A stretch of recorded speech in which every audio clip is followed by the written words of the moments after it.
It is very difficult to look at these pictures and understand that homes once stood there. Children played in those yards. But now all you see is destruction. I mean, those are lives, is what you're looking at. You know, lifetimes of memories left behind. Chief Meteorologist Andrew Humphrey went in person to survey that damage back in Rolling Fork. Well, Darcy and Daryl, what we found there was absolutely shocking. An entire community wiped out, and it takes a monster tornado to cause the type of damage that I witnessed. And it's spawned by a type of storm so massive, we call them supercells. Now, meteorologist Matt Yurisovic has an ominous look at a new supercell study. Oh my God, dude! Oh my God! Do you hear it? Yes, no, you can see the video. Oh my God. Hey man, we gotta go. It left us in shock. An EF4 tornado 3/4 of a mile wide with winds of 166 miles per hour. It traveled 59 miles and leveled Rolling Fork, Mississippi. The destruction, as you can see, was catastrophic, and 21 people were killed. All I heard was that train they often talked about. You know, it seemed like it was right there in my room. And within 5-6 seconds, it lifted me and threw me in the bathroom, in the bathtub. And all I could do was start praying. I thought it was over. But it wasn't over. After the monster in Rolling Fork, the Mid-South fell into an unfortunate routine, hit by a series of EF3 storms just 1 week later. And that fits into a pattern laid out in new research into Severe Weather Center 13. Oh no. Oh no, no. It involves storms like these, supercell storms, so devastatingly powerful they're dubbed by meteorologists finger of God storms. While beautiful in pictures, these are the types of storms that drop damaging hail and destructive tornadoes that we've seen devastate our community over the past few weeks. They were supercells that hit Rolling Fork, Wynne, Arkansas, and McNairy County, where 9 people were killed. This is actually the living room area of the house. A new study by Northern Illinois University predicts a drastic increase in these storms in the Mid-South at this specific time of year, all tied to climate change. The computer model warmed our climate by different degrees of severity. A moderate temperature increase projected 61% more supercells in the month of March and 46% more in April. But more severe warming increased the chance of supercells by 119% in the month of March and 82% in April, predicting drastically more big storms every spring. Big tornado across the road right now. This is huge.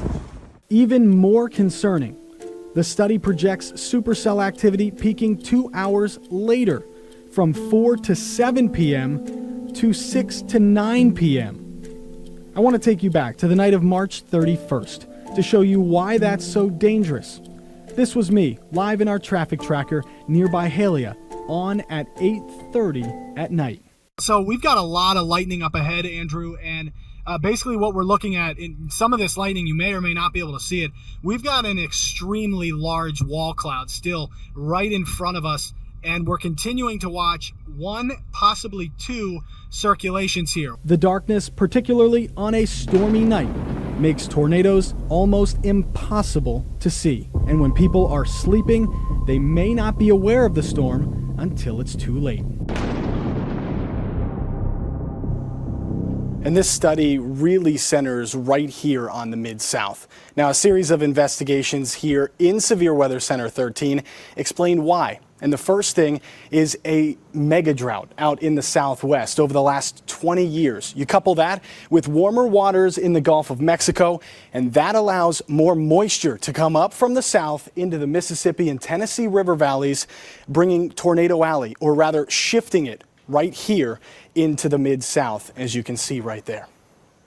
Absolutely amazing, Matt. And that's very troubling, of course. It's a troubling development because we've seen over these past few weeks, the Mid-South really is not equipped for this level of storm activity. Yeah, and Andrew, that's for a few reasons. And the first being we're more populous than states like, say, Iowa or Oklahoma, where the traditional tornado alley was. That means here in the Mid-South, tornadoes can be even deadlier.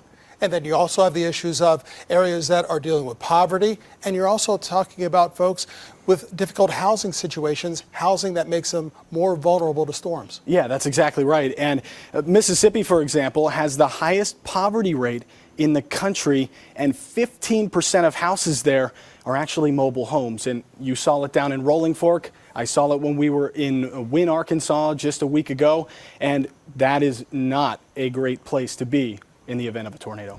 Exactly right. The study addressed how we can help those communities be better prepared for storms like the ones we've seen over the past few weeks. Yeah, we definitely need more infrastructure, the stronger buildings there rather than those mobile homes, and even just implementing tornado shelters. Those bunkers, almost as they would be called, that people can go, very close neighborhoods, maybe in that of mobile homes, where folks can go, and it would be a short walk. They can get in there, wait till the sirens and the warnings are over, and then they can come out. And you mentioned sirens, also upgrading warning systems, making sure that they're up to snuff, and making sure that people know who to turn to in case of severe weather. That's why we work as a team right here in Severe Weather Center 13 to keep you ahead of the storm.